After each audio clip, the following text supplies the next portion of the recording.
Permettez-moi de vous faire part de ma propre expérience. Il y a plusieurs jours, quelque chose s'est passé chez un frère. Mon devoir me poussait à le visiter.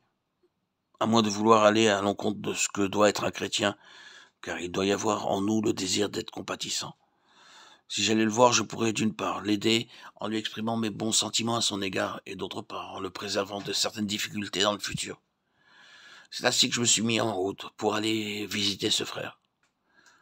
Cependant, plus j'avançais, plus je me refroidissais intérieurement, jusqu'à ce qu'en moi l'esprit soit tout engourdi. Aussitôt je réalisais que c'était encore moi qui voulais faire quelque chose avec compassion. J'essayais d'accomplir une action aimable à l'égard de ce frère. Et cependant, j'avais déjà touché la mort.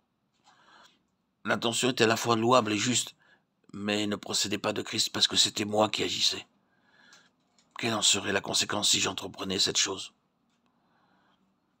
Sûrement un sentiment intérieur, de mort et de froid. J'aurais pu accomplir une œuvre digne de louange, mais je n'aurais pas rencontré la vie. C'était sans aucun doute un acte de compassion et pourtant je ne pouvais pas dans cette ligne trouver le Seigneur. Tout ce que l'on pouvait dire, c'est que j'étais compatissant. Permettez-moi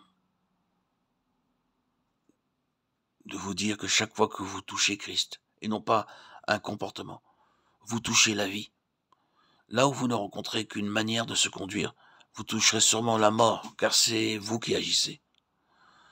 Nous devons comprendre que le christianisme, c'est Christ, et que la vie du chrétien, c'est aussi Christ. N'amassez pas un millier de bonnes choses les unes sur les autres, en considérant que cet amoncellement, c'est la vie chrétienne.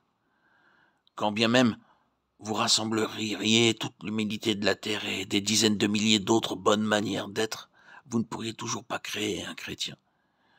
Si tout ce qui se voit n'est qu'un assemblage de choses, on ne pourrait pas voir Christ. Il y a quelques années de cela, des frères avec lesquels je travaillais me taquinaient au sujet de mon souci de sauver la face. Je souhaitais le faire pour les autres aussi bien que pour moi-même. Je n'aimais pas exposer au grand jour les affaires des autres. Je ne voulais pas confier aux autres que mes sentiments étaient blessés et j'avais de la répugnance à la pensée d'embarrasser quelqu'un. Si quelqu'un s'est senti très mal à l'aise, ce fut bien mon cas pendant longtemps. Je voulais être une personne aimable. Néanmoins, dans mes contacts avec tel ou tel frère, j'éprouvais un sentiment de mort lorsque je tâchais d'être aimable et bon envers lui. Il ne pouvait y avoir qu'une seule explication à cela. Cette douceur n'était qu'une chose et le résultat de mes propres efforts. Ce n'était pas Christ.